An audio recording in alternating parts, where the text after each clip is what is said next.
नमस्कार दोस्तों।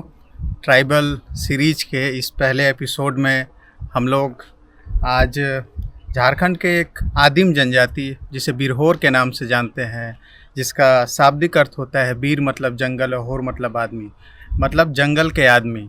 एक ऐसे लोग जो शायद समाज के एक बहुत हाशिए में चले गए हैं और जिनके सूद लेने के लिए भी आज कोई मौजूद नहीं है।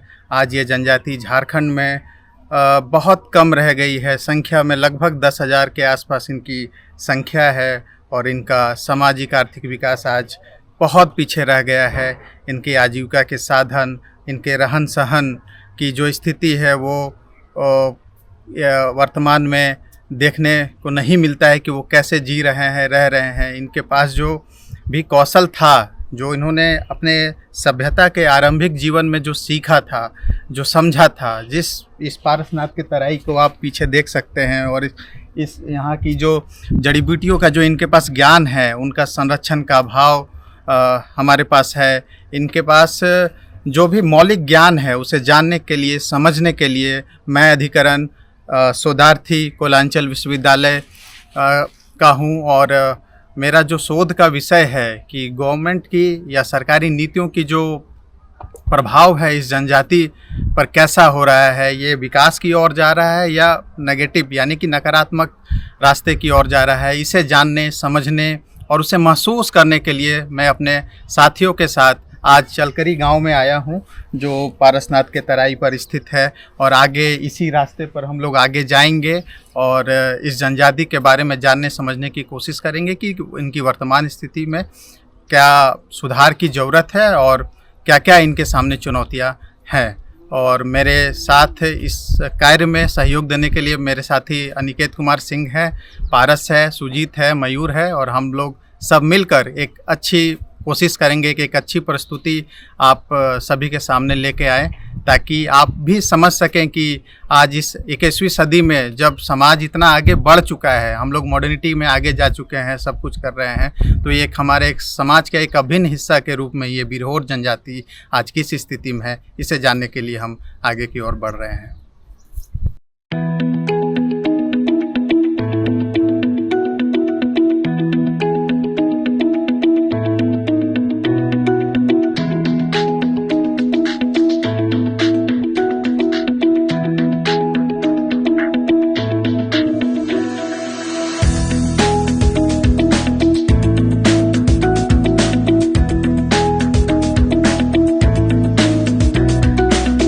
अभी आप लोग से कुछ समय पहले मैंने बताया कि हम लोग आज बिरहोर जनजाति के चलकरी गांव में इनकी स्थिति को जानने के लिए पहुंचे हैं और ये अभी आज से विगत कुछ वर्षों पहले और अब वर्तमान में जो सरकारी योजनाओं का जो लाभ इनको मिल रहा है, उनसे कितना परिवर्तन हुआ है, इनका जीवन कितना आसान हुआ है, सरल हुआ है, ये जानने की हमारी कोशिश है कि जो भी सरकारी योजनाओं का इनको लाभ कितना मिल पा रहा है, कितना नहीं मिल पा रहा है या कितना चुनौतियां हैं और इनको क्या कठिनाइयां हो रहा है, ये जानने के लिए हमारे साथ बिरहोर जनजाति के मुखिया जी हैं। साथ में जो इनका नेतृत्व करते हैं, इनके हर जनजाति का एक प्रधान होता है, जिनको ग्राम प्रधान होता है, जो जिसके कारण पूरी जनजाति इनके बातों को सुनती है और जो भी ये अपने पूर्वजों से सीखते हैं उनको आने वाले पीढ़ियों को सिखाते हैं कि आपको कैसे इस जंगल के तराई में रहना है और अपना जीवन यापन करना है, कैसे इनकी शिकार पद्धति है, कैसे ये पहले के समय में जो आज तो कुछ घर आप देख सकते हैं कि सरकार के द्वारा मिला हुआ है इनको, जो अभी आधी अधूरी स्थिति में है, लेकिन पहले ये लोग जो होते थे पहले जंगल के ही रिसोर्स को उपयोग करके अपने लिए एक टंडा बनाते थे, जिसको टंडा कहते थे, और ये लोग उस पे ही गुजर बसर करते थे और इनका जीवन समस्त गतिविधि जंगल पे ही आश्रित है। जंगल से ही खान पान लेना, खाना पीना, रहना और वहाँ की जड़ी बूटियों से ही अपना उपचार करना इनका मुख्य रूप से था। और इनका मुख्य पेशा था कि ये जंगल में जो पेड़ पौधे से जो छाल निकलती है उनसे एक विशेष प्रकार की रस्सी का निर्माण करते हैं।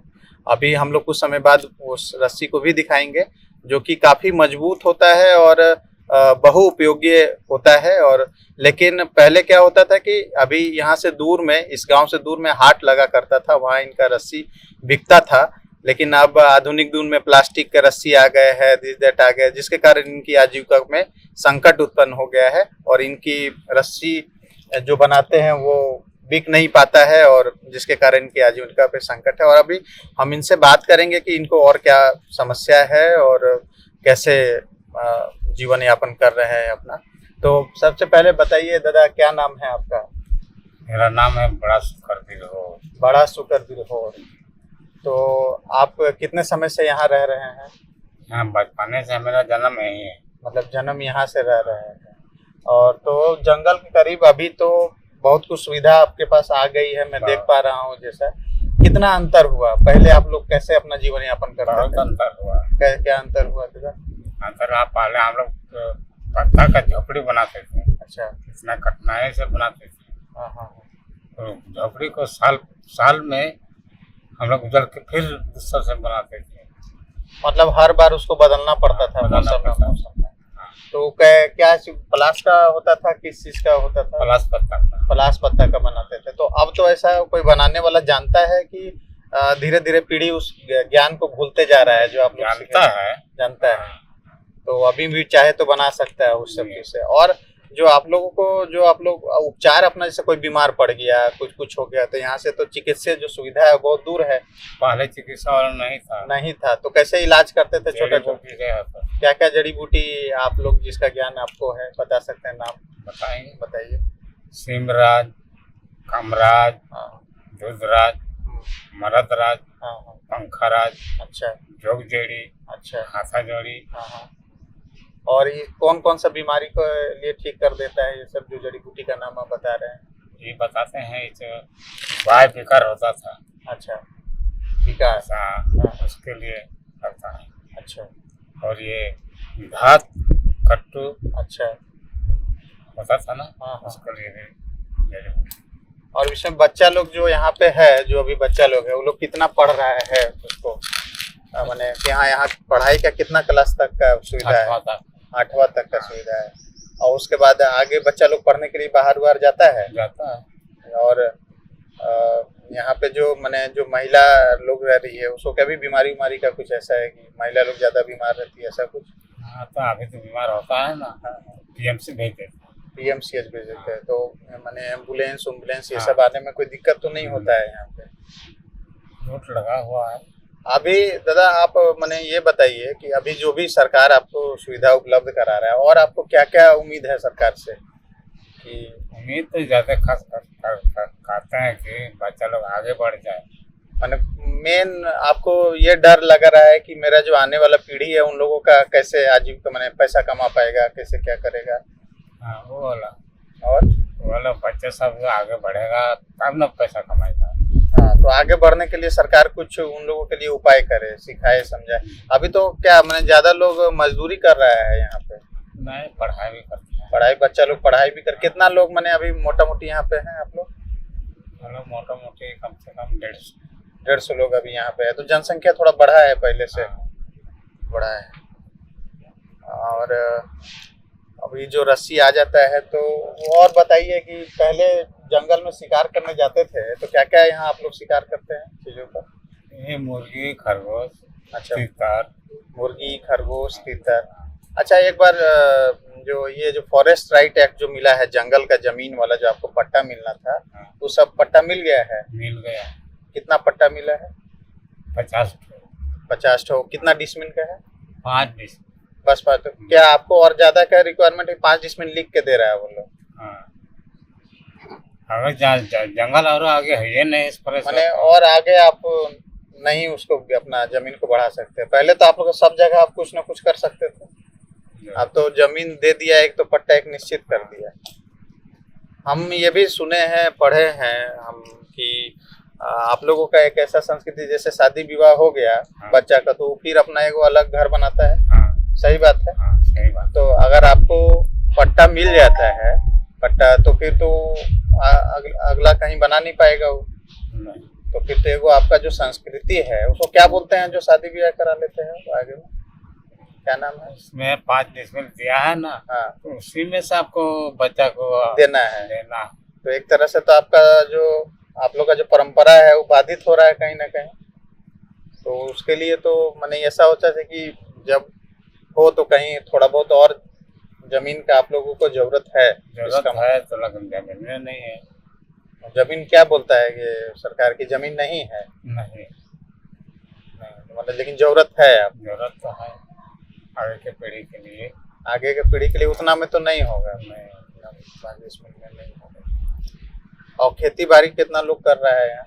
खेती बढ़ेगा 8-9 आदमी। 8-9 आदमी खेती बाड़ी कर रहे हैं। तो धान चावल ये सब आप लोग अपने से उगा लेते हैं? हाँ, और पेंशन जो सरकार देती है वृद्धा पेंशन वो मिल रहा है? मिलता कितना रुपया मिलता है वृद्धा पेंशन? 1,000। 1000 वृद्धा पेंशन। और अभी सरकार मौजूदा समय जो मैया योजना मिल रहा था उसका लाभ मिल रहा है? मैया योजना वाला वो भी मिलता है महिला लोग को तो मैया योजना का लाभ मिल रहा है। चलिए अच्छा है कि तो। और ये जो चावल वाला जो 5 किलो चावल राशन ये सब आपके तक आ जाता है कि आप लोग जाते हैं लेने? आता है। चावल देने के लिए आता है। क्या क्या उसमें देता है? चावल, उसमें देता है दाल, चावल चावल और तेल उल का, नमक, ये सब। और नमक। मतलब समय पे ये सब मिल जाता है। हाँ, और डॉक्टर का मैं तो देख रहा हूँ बगल में स्कूल है छोटा सा, तो यहाँ स्कूल में टीचर लोग आते हैं समय पे और पढ़ाई लिखाई का ये करते। तो एक तरह से ठीक है। मैं देख रहा हूँ कि सरकार ने कोशिश किया है कि बिरहोर जनजाति तक जो सुविधाएं उपलब्ध, जो बेसिक सुविधाएं हैं फंडामेंटल, शिक्षा, चिकित्सा और भोजन की उपलब्धता जो यहाँ पे है, और इनकी बातों से ऐसा लग रहा है कि ये संतुष्ट हैं उसको लेके कि यहाँ ये सब चीज़ें पहुँच चुकी हैं। और ये एक अच्छा संकेत है जो हम लोग दिखाना भी चाहते थे कि अभी मौजूदा समय में इनकी स्थिति क्या है। तो ये बहुत अच्छी तो नहीं है लेकिन ठीक है, इनको बेसिक सुविधाएं पहुंच रही हैं। इनके बात करने से जो एहसास हो रहा है कि ये अपने आने भावी पीढ़ियों को लेके चिंतित है कि इनके लिए रोजगार का जो साधन है उसको लेके शायद सरकार अभी तक संवेदनशील उतना नहीं है कि ये किस प्रकार का रोजगार कर पाएंगे।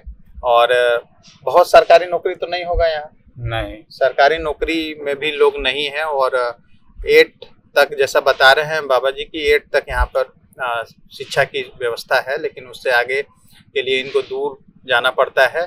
और अभी हम लोग देखेंगे कि कुछ युवाओं से भी बात करने की कोशिश करेंगे कि वो क्या करना चाहते हैं, इस जनजाति के समुदाय आगे चलकर किस गोल को अचीव करना चाहते हैं, कैसे अपने आप को कहाँ देखते हैं। क्योंकि हाँ, जो राजनीतिक व्यवस्था है उसमें इस ट्राइब के लिए भी कोई राजनीतिक रिजर्वेशन की कोई व्यवस्था नहीं की गई है। अभी तक देखेंगे कि महिलाओं के लिए है, SC के लिए, ST के लिए, लेकिन ST में जो उपवर्ग है प्रिमिटिव ट्राइब, इनके लिए कोई राजनीतिक संरक्षण नहीं है।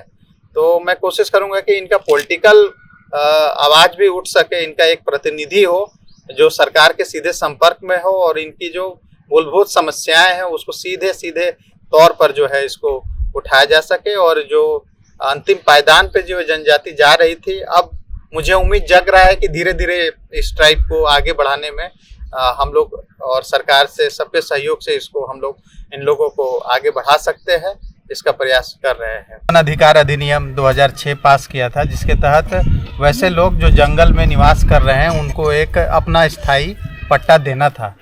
और उसके तहत इनको जंगल के सभी उपज पर इनका सामूहिक अधिकार था और इनको एक व्यक्तिगत अधिकार के तहत भूमि का पट्टा देना था जो कि 4 हेक्टेयर तक हो सकता है। लेकिन अभी हम लोग बात करते हैं कि इनको भूमि पट्टा कितना मिला है और क्या उस भूमि पट्टा से ये संतुष्ट है कि नहीं है। तो दादा क्या नाम है, आप बताइए अपना? जिट्ठू बिरो। तो आपको कितना माने फॉरेस्ट विभाग की तरफ से कितना आपको पट्टा मिला है? 5 डिसमिल। 5 डिसमिल मिला है। तो क्या वो आपके लिए पर्याप्त है? उतना में थोड़ा होगा, उतना में नहीं होगा। हालत तो बाल बच्चा बढ़ रहा है। इनका कहना है कि इनको जंगल के इस भूमि में इनको और भी मिल सकता था, क्योंकि ये इनकी पीढ़ी दर पीढ़ी इसी जमीन में रहे हैं, यहीं से खाना पीना सब कुछ इसी उपज की देन है। और आज इनको अगर 5 डिसमिल तक सीमित कर दिया जाता है तो अगला पीढ़ी जो आएगा तो वो कहाँ निवास करेगा, कैसे करेगा? क्योंकि मैं बता दूं कि जो पढ़ाई मैंने की है उनके बारे में, जो इनकी संस्कृति के बारे में है, क्योंकि जैसे ही विवाह होता है इनके अगले पीढ़ी का, वो एक अलग स्थान पे चले जाते हैं रहने के लिए, वहाँ अपना निर्माण करते हैं। तो अगर ये काम ये करेंगे अपने संस्कृति में, तो फिर से जंगल की भूमि का अतिक्रमण होगा और फिर इनको रोका जाएगा, इन पर केस किया जाएगा। तो ये तो ठीक बात नहीं है। इसके तहत जो इनकी मूल संस्कृति वो तो खत्म होती चली जाएगी। इस संस्कृति को यहाँ क्षेत्रीय भाषा में जुदा रे बोलते हैं, जो इनकी मूल संस्कृति है और पीढ़ियों से ये संस्कृति चली आ रही है। लेकिन कहीं ना कहीं ये जो फॉरेस्ट अधिकार का जो अधिनियम है, एक्ट है, कहीं ना कहीं इसकी संस्कृति को बाधित कर रहा है, जो इनको यहाँ रोकना पड़ जाएगा। और कहीं ना कहीं आप जानते हैं कि ज़मीन कम होने के कारण आपसी झगड़ा कितना उत्पन्न हो जाता है घर में, जो कि इनके विकास के लिए भी अच्छी बात नहीं है। तो ये गुजारिश है कि सरकार को ये देखना चाहिए कि कम से कम 10 डिसमिल 15 डिसमिल तक ऐसा हो, कम से कम आने वाला समय में इनको उस जमीन पट्टा दिया जाए जंगल का, ताकि इनकी संस्कृति बची रहे। तो इसको देख के देखते हैं कि, और अभी ये बता रहे हैं कि कई सारे फॉरेस्ट लोग आते हैं, इन पर केस भी कर देते हैं बेमतलब का। तो क्या हुआ दादा, कैसे आपको यहाँ पे केस कर दे रहा है लोग? हम लोग का नौकरी में चक्री है, हम लोग केस करने से टाका हम लोग कहाँ पाएंगे? आप देखिए, ये भी बात है कि बिरहो मैंने आदिम जनजाति पे क्यों केस किया जा रहा है भाई? इनके लिए सरकार लगा हुआ है, लाखों करोड़ों खर्च कर रहा है, उसके बाद इन्हीं पर केस कर दिया जा रहा है। मुझे ये विसंगति समझ में नहीं आ रहा है कि बेचारे पे क्यों केस किया जा रहा है। यहीं पे रहना है, जंगल इनका बनाया हुआ है, जंगल का नॉलेज इनके पास है, और आज इनको उससे वंचित किया जा रहा है, जंगल के ऊपर से वंचित किया जा रहा है। हम लोग का एक मुट्ठी अनाज होने वाला का जमीन नहीं है, चलने का जमीन नहीं है, किधर जाएंगे? बोलेगा कि आगे दिन इधर मत आइए, उधर मत जाइए, तो कहाँ जाएंगे, कहाँ रहेंगे हम लोग का है? देखिए, हम लोग का ऐसा स्थिति है, हम लोग बल बच्चा कहाँ रहेगा? आप भगा दीजिएगा, कहाँ जाएंगे पृथ्वी से? ये देखिए, मतलब ये कितना संवेदनशील मैटर है कि जो लोग यहाँ वर्षों से रह रहे हैं उनको प्रतिबंधित किया जा रहा है, जंगल में जाने से, रहने से डायरेक्ट किया जा रहा है। तो ये बहुत जंगल भी जाते हैं तो जंगल वाला काम बोलता है कि मत कीजिएगा, तो जंगल भी वो भी करता है। ये देखिए, ये बता रहे हैं जो जड़ी बूटी से ये रस्सी बनाते थे, जिस छाल से, उस छाल को भी लेने से इनको रोका जा रहा है। बल्कि फॉरेस्ट राइट एक्ट में इसकी पूरे अधिकार है इनको कि जंगल के संसाधनों पे इनका पूरा सामूहिक अधिकार है। ये देखिए, इसी माने वास्तविक ज्ञान के लिए इस यात्रा को डॉक्यूमेंट्री हमने शुरू किया था कि भाई जो सरकार बोल रही है वो वास्तविकता में क्या है। और अभी पता चल रहा है कि जो इनका आजीविका का साधन है उसी रस्सी को लेने से इनको रोका जाता है, इनको रिस्ट्रिक्ट किया जाता है। तो ये मतलब किसी भी तरह से अच्छी बात नहीं है। और इन्हीं वास्तविकता को जानने के लिए एक्चुअल में हम लोग यहाँ आए हैं। सिर्फ सरकारी लाभ इनके तक पहुँचा देना ही नहीं होता है, इनका जो अपना परंपरागत ज्ञान है उनको संरक्षण के लिए भी सरकार को सोचने की ज़रूरत है। और सच में ये जेन्युइन बात है, ये स्वतंत्र रूप से जंगल में घूम सके, रह सके। हाँ, ये है कि पर्यावरण संरक्षण की बात है तो कहीं ना कहीं इनकी पीढ़ी ही पर्यावरण को संरक्षण करते आए हैं। ऐसे कई जीव हैं जिनको ये संरक्षण भी करते हैं, जिनको छूते नहीं हैं। तो मेरी कोशिश है, गुजारिश है कि इस तरह का जो इन पर रिस्ट्रिक्शन लगाया जा रहा है, जो इनसे रोका जा रहा है, कृपया अपने अधिकार को समझें। जो कानून सम्मत बात है उसी के तहत इनको रोका जाए, अन्यथा ना रोका जाए। तो जागरूकता की भी कमी मुझे लग रहा है कि ये अपने अधिकारों के बारे में नहीं जान रहे हैं कि इनको कितना मिल सकता है और क्या नहीं मिल सकता है। सरकार खुद अगर इनके अधिकारों को तय कर देगी कि भाई नहीं इतना ही मिलेगा, इतना मिलेगा, तो नहीं होगा। इनकी वास्तविक ज़रूरतों को समझना हमारे ज़रूरत है कि इनको कितना ज़रूरत है, ताकि ये समाज जो आज अंतिम पायदान पे है, आदिम जनजाति जो खत्म होने पर है, बिरहोर जनजाति, उसको कैसे बचाया जाएगा। सरकार अगर इस तरह से रोकेगी तो धीरे धीरे तो ये खत्म होते चले जाएंगे, खत्म हो जाएगा, तो फिर कैसे होगा। तो ये एक सोचने वाली बात है। तो रखने वाला हम ही लोग हैं। हाँ, और हम ही लोग, और ये सही बात है। ये हजारों वर्षों से इस जंगल की सुरक्षा कर रहे हैं। पारसनाथ का जितना ज्ञान इनको है शायद किसी कम्युनिटी को नहीं है। जंगल में जितना तेज गति से ये चल सकते हैं और अपने आप को जितना इसके संसाधनों को समझ सकते हैं उतना और कोई को। आप देख पा रहे हैं एक जंगल की जो उपज है और जो आज तक लाभदायक रहा है समाज के लिए। जो ये जंगल में जाते हैं तो वहाँ जड़ी बूटियों का ज़बरदस्त ज्ञान इस समुदाय के लोगों के पास है और इसी जड़ी बूटियों के माध्यम से ये अपना उपचार कर पाते हैं और इसको संरक्षित रख पाए हैं। लेकिन आज इन जड़ी बूटियों का ज्ञान जो है हमारे लोगों जो सभ्य लोग हैं उधर जो रह रहे हैं उन लोगों को नहीं है ज्ञान। तो ये बहुत ज़रूरी हो जाता है कि आज मैं जानने की कोशिश करूँगा कि क्या नाम है इन जड़ी बूटियों का और इसका क्या लाभ होता है और इसका लाभ सब लोग ले सके, इसके लिए हम लोग इनके बारे में पूछेंगे। तो क्या नाम है दादा इस जड़ी बूटी का? रोहिन छाल। रोहिन छाल इसका नाम है। और इसका क्या लाभ होता है, क्या इसको यूज कैसे करते हैं हम लोग, मैंने इसको प्रयोग कैसे करेंगे? मतलब छेद करके गर्म करना, पानी में देकर खौला लेना। ठीक ठीक। और इसका लाभ पेट दर्द वगैरह में सब में यूज होता है ना? अच्छा। यहाँ भी घुटने दर्द में, घुटना दर्द, पेट दर्द में, ये शरीर दर्द में जो छाल है ये काफी उपयोगी है। और मुझे लगता है कि इसी से सब लोग अभी भी इसका आप लोग यूज करते होंगे, ताकि तो ये एक बहुत अच्छा, इसको हम लोग लिख के रख सकते हैं, समझा सकते हैं।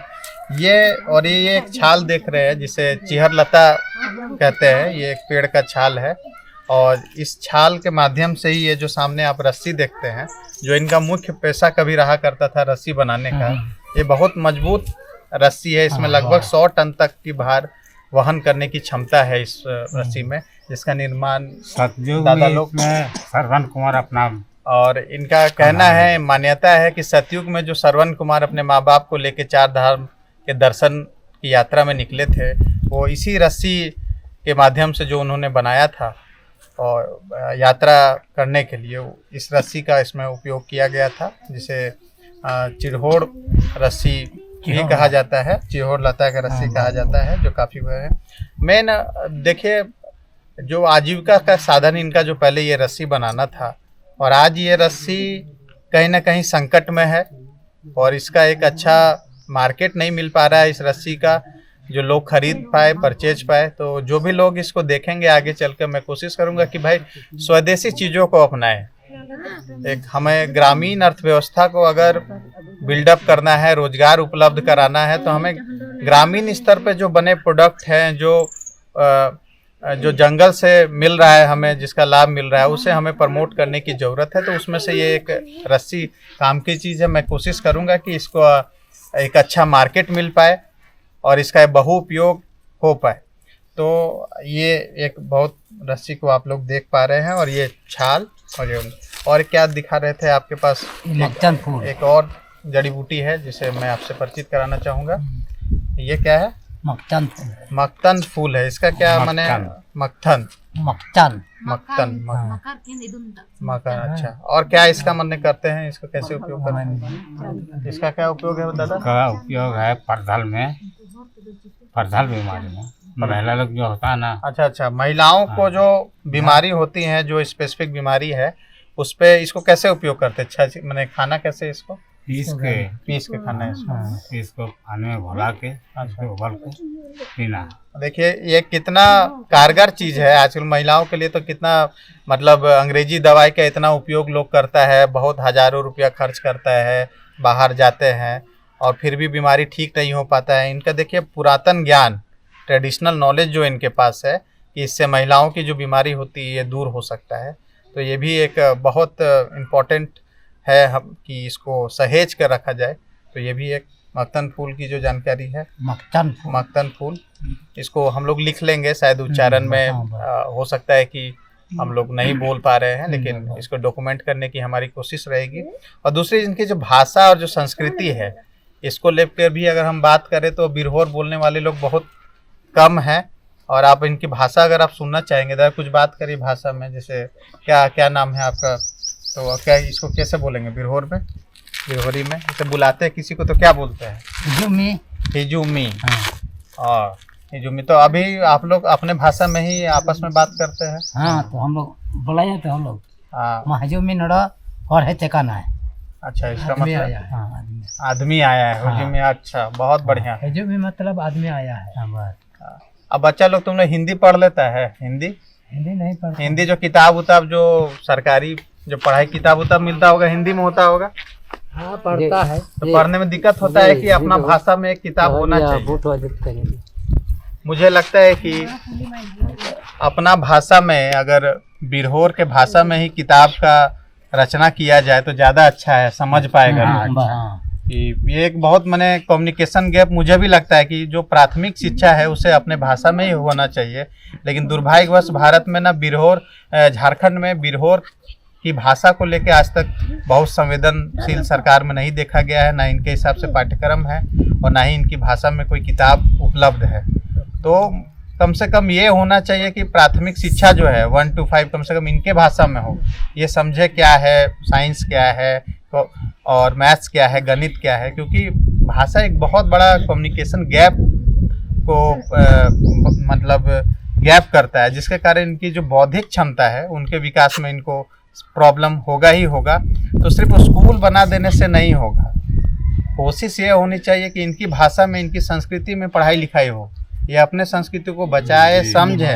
अब आप देखिएगा कि मॉडर्निटी के प्रभाव में हमको लगता है कि मोबाइल आप लोग पास आ ही गया होगा, मोबाइल आ गया है तो मोबाइल आ गया तो बाहरी चीज से लोग ज्यादा सीख रहा है, ज्यादा समय मोबाइल में दे रहा है, और जो अपना ज्ञान है उसको सहेजने में लोगों का ध्यान नहीं है। तो ये कोशिश होना चाहिए, जो जेन्युइन मुद्दा है कि इनका जो अब तक बुजुर्ग ये व्यक्ति अभी बचे हुए हैं, इनके पास जो ज्ञान है इनको सहेज के रखने की एक मुहिम चलाना होगा और उसको एक डॉक्यूमेंट, एक किताब का रूप देना होगा, ताकि जो आने वाला पीढ़ी इसका लाभ लेते रहे, क्योंकि वर्षों का ज्ञान इनके पास संचित है और ये अगर हम लोग नहीं संरक्षित कर पाए तो आने वाला पीढ़ी इसका नुकसान झेलेगा। तो इसको लेके भी हम लोग कोशिश करेंगे कि जो भी व्यूअर इसको देख रहे हैं, हमारी कोशिश है कि इनकी भाषा संस्कृति के संरक्षण में हम लोग जो योगदान दे सकते हैं, और ये भी हम लोग कोशिश करेंगे कि आप सबसे ये गुजारिश है कि आप लोग भी आए बाहर से,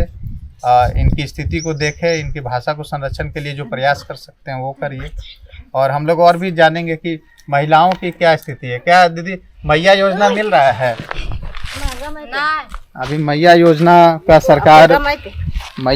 का सरकार बहुत अपना पीठ थपथपा रही है कि सबके पास अवेलेबल है, लेकिन बिरहोर जनजाति जो अंतिम जनजाति है, आदिम जनजाति है, जो एकदम समाज के हाशिए पर है, इनके तक उस लाभ पहुंच पा रहा है नहीं पहुंच पा रहा है, ये जानना जरूरी है। क्योंकि ऐसे कई लोग हैं मैंने देखा है जो गलत लाभुक है, जिनके पास सब कुछ है उसके बाद भी उसको मिल जा रहा है, बल्कि मिलना नहीं चाहिए, और जिनको वाकई जरूरत है इनको मिल रहा है कि नहीं मिल रहा है ये जानने के बाद है। तो मैया योजना 2500 नहीं मिल रहा है। यहाँ पे जितने भी महिलाएं बैठी हैं मैं देख पा रहा हूँ कि अब तक तो गाँव को मैया योजना नहीं मिल रहा है। ये बहुत जिनको वाकई मिलना चाहिए।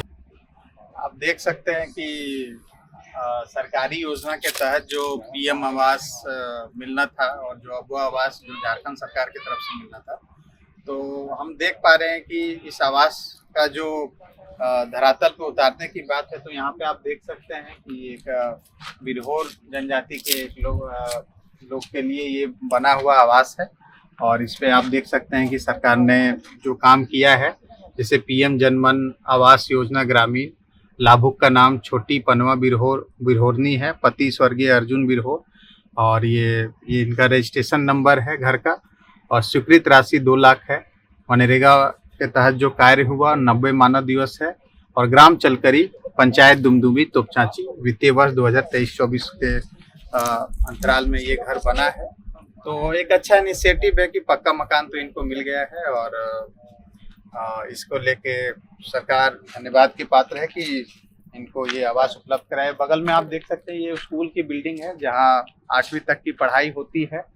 आज तो स्कूल बंद है, संडे होने के कारण अवकाश में कभी हम लोग रनिंग समय में आएंगे और बच्चों की जो शैक्षिक स्तर है उसको भी जांचने की कोशिश करेंगे कि कितना पढ़ाई हो पा रहा है, कितना उनका IQ लेवल का ग्रोथ हुआ है, ये भी देख पाएंगे। लेकिन स्थिति अच्छी है कि कम से कम शिक्षा, चिकित्सा और आवास की स्थिति यहाँ पे मौजूद है। उनको व्यक्तिगत अधिकार के तहत जो ये ज़मीन मिला है या जंगल की भूमि में ये खेती कर सकते हैं, इनका अधिकार है, उनसे इनको वंचित किया जा रहा है।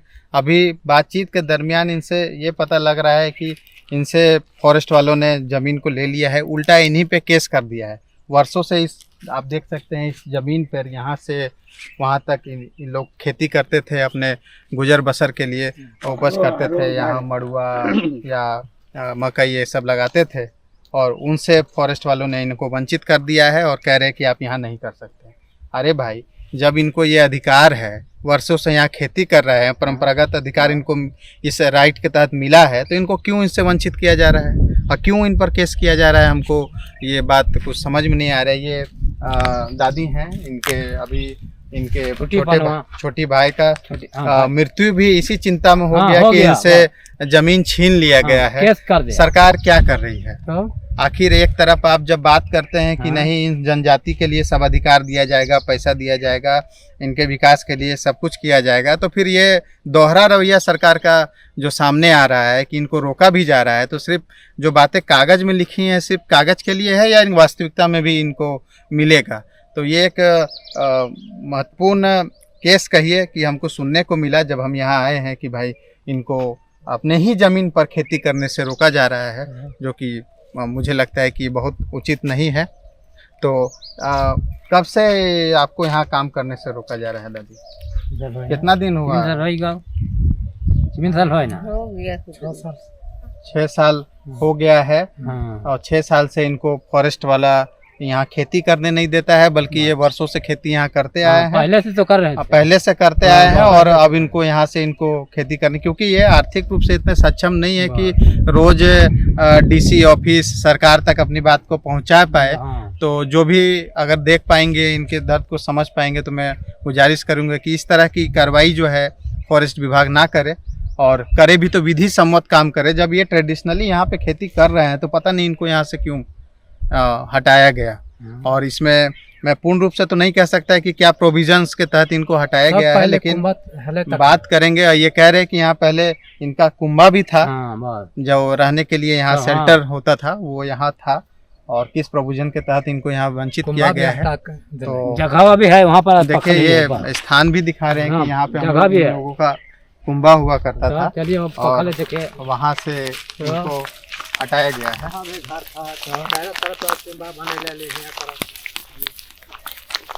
यहाँ भी पकड़ हुआ, यहाँ बना भी हमने कुछ खा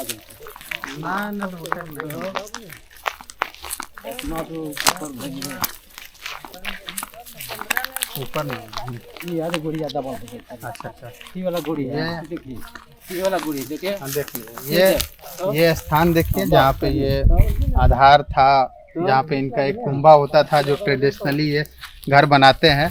अभी मंगर छोटा बंगर बिरहर के, हाँ, और गाछ आधे बांस लगेले है।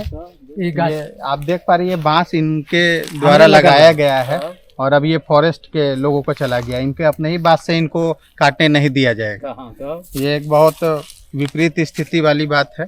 तो कोशिश करेंगे कि जो इनकी समस्या को आज हम लोग समझ पाए हैं, उसको फॉरेस्ट विभाग तक भी ले जाएं, और वास्तविक प्रोविजंस क्या है इस राइट्स को लेके, क्यों इनको वंचित किया जा रहा है, वो भी समझने की कोशिश करेंगे। सीधे सीधे तो अभी इनका एक पक्ष हम सुन पाए हैं, और कोशिश करेंगे कि फॉरेस्ट के अधिकारियों से भी बात करें कि क्या ऐसी व्यवधान है जो इनको इनके अधिकार से वंचित कर रहा है। तो ये आप देख सकते हैं कि पारसनाथ के तराई पर स्थित है ये गांव, और इसी जंगल के इर्द गिर्द इनका जीवन यापन होता है, इस जनजाति का।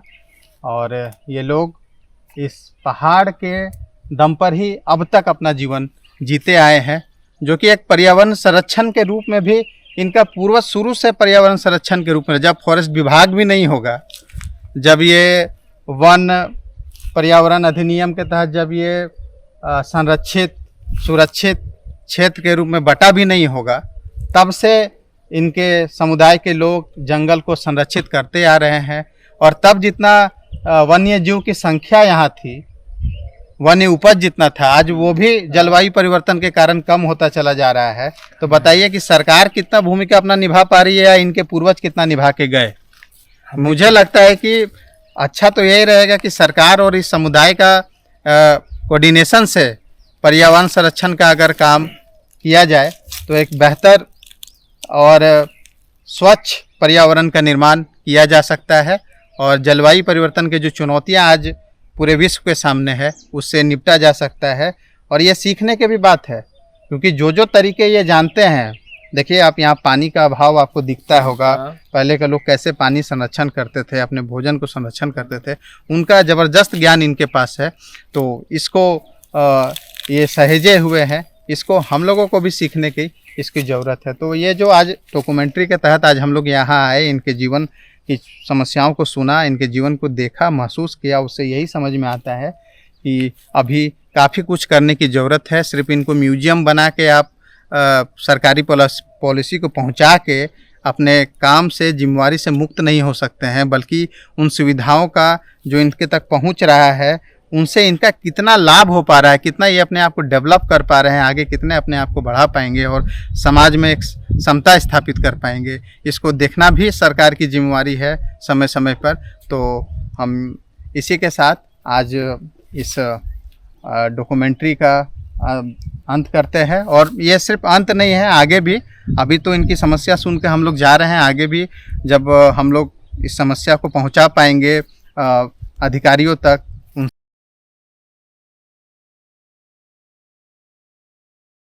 बोलेंगे। हम लोग तो जंगल साफ किए थे, तो इसीलिए हम लोग केस कर दिया।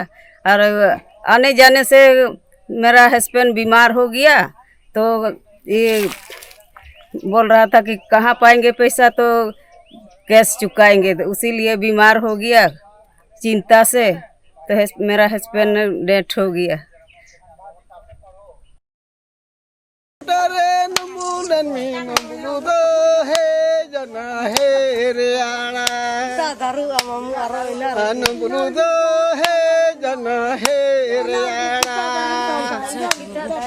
जितना दरू दरुआ काना जितना दरू बूटरे नुमुंडन नुमुलो हे जना हे रियाड़ा नुमुलो हे जना हे रियाड़ा